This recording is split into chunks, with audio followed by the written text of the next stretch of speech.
अस्सलामुअलैकुम, जाहिद रशीद आपसे मुखातिब हूँ। आज बात करूँगा पाकिस्तान और ऑस्ट्रेलिया के दरमियान टी20 सीरीज़ का तीसरा मैच जो होबार्ट में खेला गया। उसमें पाकिस्तान ने पहले बैटिंग करते हुए 18.1 ओवर्स में 117 रन स्कोर किए। पाकिस्तान की जानिब से बाबर आजम के अलावा कोई भी बैट्समैन काबिल जिक्र कारकर्दगी का मुजाहरा ना कर सका।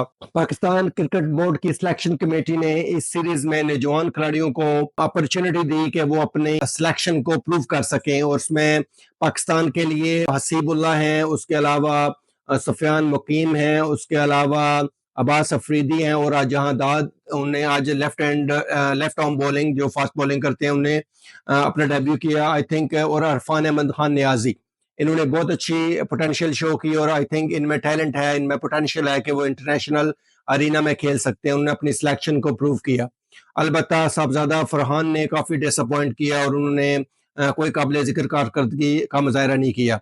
पाकिस्तान की जो टी20 टीम है, स्पेशली इसमें अगर देखा जाए तो बहुत सी चीज़ें लैक करती हैं, स्पेशली पावर हिटिंग जो है वो पाकिस्तान के जो कोई भी जो खिलाड़ी है उसमें पावर हिटिंग की टेक्निक नहीं है। उस पर आपको काम करना पड़ेगा, स्पेशली आपको कोचेज हायर करने पड़ेंगे। अगर आप दुनिया की बाकी टीमों को देखें, ऑस्ट्रेलिया को देखें, उसके अलावा इंग्लैंड को देखें, इंडिया को देखें, न्यूजीलैंड को देखें, तो उनके पास ऐसे प्लेयर्स हैं जो कि उनकी जो बैट स्विंग देखेंगे वो कितनी अच्छी है। पाकिस्तान के जो खिलाड़ी हैं पुराने स्टाइल की जो क्रिकेट है वो खेलते हैं। टी20 में आपको चेंज करना पड़ेगा, उसकी डायरेक्शन चेंज करनी पड़ेगी, उसका स्टाइल चेंज करना पड़ेगा, तब जाके आपको कामयाबी मिलेगी। उसके अलावा अगर देखा जाए तो पाकिस्तान की जो बैटिंग है उसमें कोई टेक्निक नजर नहीं आई, उसमें मेथड ऑफ मैडनेस ज्यादा नजर आया।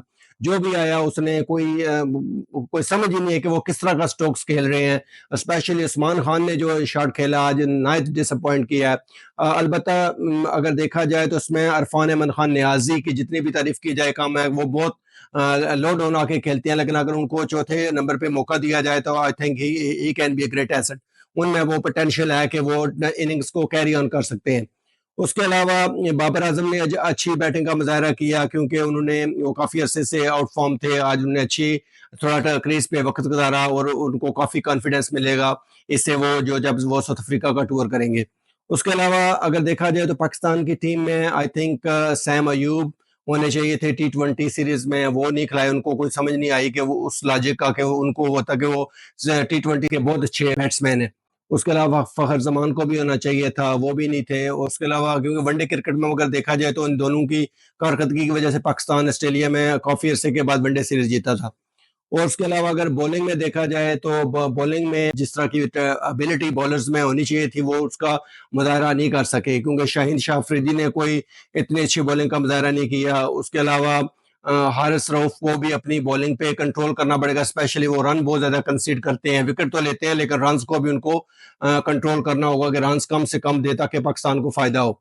विकेट तो वो लेते हैं, दैट्स फाइन, लेकिन उनको इस पे वर्क करना पड़ेगा अपनी जो है ना चेंज ऑफ पेस पे। उसके अलावा थोड़ी लाइन लेंथ पे उनको स्पेशली टी20 क्रिकेट में एडजस्ट करने की जरूरत है। ऑस्ट्रेलिया की तरफ से देखा जाए तो ऑस्ट्रेलिया ने तो बहुत ही जबरदस्त किस्म की बैटिंग की है, क्योंकि ऑस्ट्रेलिया के जो पहले ऑस्ट्रेलिया सीरीज जीत चुका था उन पर कोई प्रेशर नहीं था।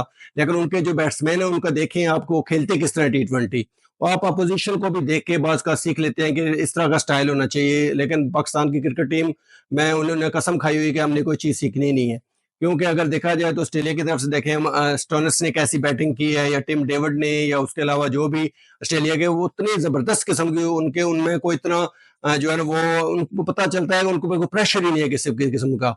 वो हर बॉल पे को उसके मेरिट पे खेलते हैं, उस पे उसके अलावा अपनी टेक्निक में बहुत ज़्यादा काम किया हुआ है।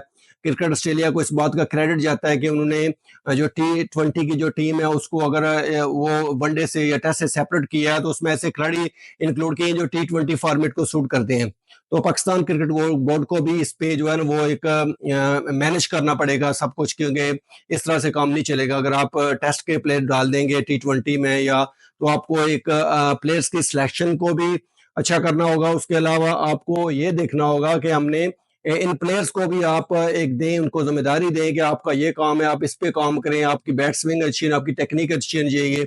ये सब कुछ क्योंकि ये प्लेयर्स की भी रिस्पॉन्सिबिलिटी अगर नहीं है तो ठीक है उनको टीम से निकालें, ऐसे लड़के लाएं जो जो पाकिस्तान के लिए फायदा मंद हो। क्योंकि अगर आप टी20 में भी 20 ओवर पूरे नहीं खेलेंगे तो आपका फिर क्या हाल है।